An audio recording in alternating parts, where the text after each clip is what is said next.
Hey, what's up everyone? Morey Croson here, and today we're going to be going over how Joseph Fahnbulleh can improve his start, and we're going to start the video right now. This is the newest edition of the Performance Lab. Reach your individual goals. You don't want to just talk about straight line speed. We also want to talk about your ability to be quick. We break down your video. Let's make you into the quarterback I know you can become. All right, so Joseph Fahnbulleh here has quickly taken over the track and field world this year. This is somebody who it started last year with some of the things he was doing within the 200, but he's started off this year with a bang and really developing, if not the top turnover speed overall right now, at least, top 2, top 3, and definitely the best within the NCAA in terms of, just pure top end speed. And it's really exciting to be able to see, his overall development and look at some of the things he's able to do that are very, very effective when it comes to his top speed. But today we're going to be going over his start, because that ends up being, his very obvious Achilles heel here. And so we just want to go over some of the things that stand out that he could potentially work on here. So I really like a lot of the things that Marcel Jacobs does in terms of just overall technical expertise of sprinting. And so we're going to compare, Marcel Jacobs here to Joseph Fahnbulleh. So we got the first step, right? We're going to look at the first step. The big thing that stands out is a lot longer of a step, right? We'll go from the time that foot leaves the back of the block, 953 that is, to when that foot hits the ground, right? So 0.27 seconds, and the 200 is going to be a little bit different, but you're still trying to get out quick on the 200. So it's not like the start, the importance of the start decreases a lot. So we got 0.63 here with Jacobs to 0.86. 3.7 here on the, Joseph Fahnbulleh before he got that front foot down. And then we got 0.23 here. All right, so it's definitely a big difference, right? 0.37 to 0.23 before that first foot hits the ground. Okay, and we can also now see when that foot hits the ground, he's able to be really stable, but again, a long swing time. So we'll look at this one too. We'll go 9.73. Okay, so he keeps that foot down well. Just takes him a long time to get that foot back down underneath him, or back down onto the ground. 0.03, so 0.3 seconds there. And we'll look at the same thing. We got 7.8. Not as bad, right? 0.06.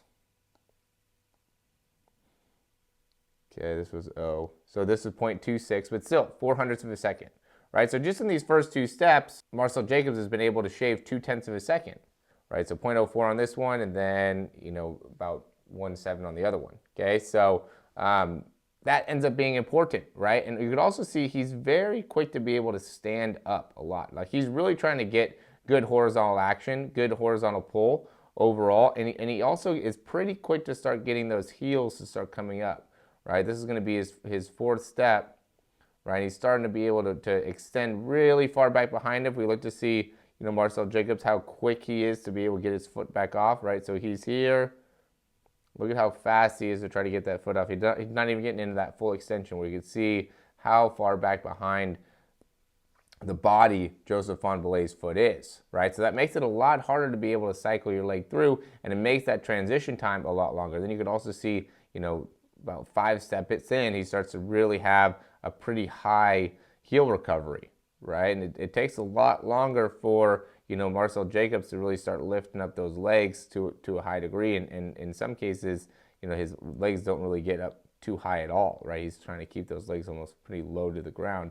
And I think Fahnbulleh does a good job of doing that once he gets to his top speed. But really, when he's first starting off, he has a little bit less efficiency with that. He's really going in and just bringing the feet up way too far back, too high up behind him, and that makes it so it's a lot more difficult for you to be able to be quick, right? When you're first starting off, it's a lot about quickness, it's a lot about how much distance you're able to pick up per step, and it's a lot about just overall efficiency. And then you build that, especially in the 200, then you build that into that top speed, right? But for him, he's so slow to be able to get himself going. I mean, it ends up being good here, but if we look like right here, that's a pretty good leg swing, right? I really like that efficiency of how he's swinging those legs through, okay? We look at this, this is probably a higher heel here on step like 6 or 7 than he had as he's getting into top speed, right? And so when we go and break down what is the cause of him not getting great starts, right? It's a little bit with the body angle, right? It's not a ton with the body angle. I think he's landing in not a bad spot, so it's not necessarily the landing position. It's how long it takes his feet to get down, right? And it's how the efficiency of the turnover or the swing phase. We'll call it swing phase. That's a little bit more of the technical term, right? The time that the foot is off the ground. How efficient are you in that time period, right? Being able to get that foot off the ground quickly, get it right back on the ground is a critical way of being able to help you in, getting through your start, getting into your top speed, getting into your drive phase and then getting into your top speed. And, again, Fahnbulleh could probably help himself with some things that he does within, like his chin and his body. But at the same time, the bigger issues are how much time it takes him to get the feet down and how long is he cycling the legs. And I think once he can improve that, that's going to really make a big difference in his, sprinting and overall. And those are two technical things that are not that hard to be able to change. So he's definitely going to be able to change those, and it'll make a big difference. So yeah, as always, guys, thanks for watching. If you like the information, go ahead and click that thumbs up down below. Subscribe to the channel. If you have any questions, comments, or recommendations, you can leave those down below. Always trying to provide the best information for you guys. Here's going to be another great video to be able to help you understand, where you can be technically deficient in your movement patterns that could end up really making a big difference. And if this ends up being beneficial for you in any way, right, if you're watching this like,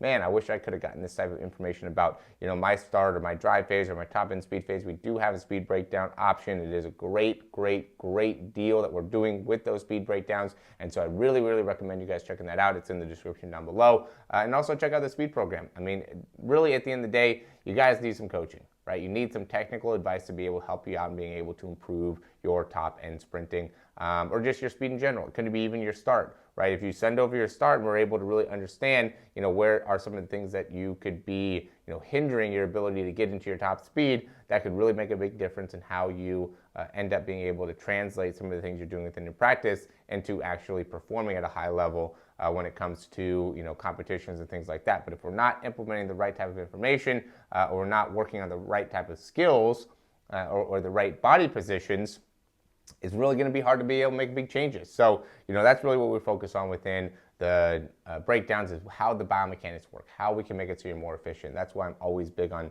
either doing the speed program or the breakdowns, because I know that coaching is going to really make a big difference. And I've seen a lot of progress of the athletes that have either done the breakdowns or are, working with me on a daily basis or weekly basis. So again, yeah, if you like the information, click that thumbs up. If you want to check out some of the stuff that we offer, check out the description down below. And thanks for watching. We'll talk to you soon.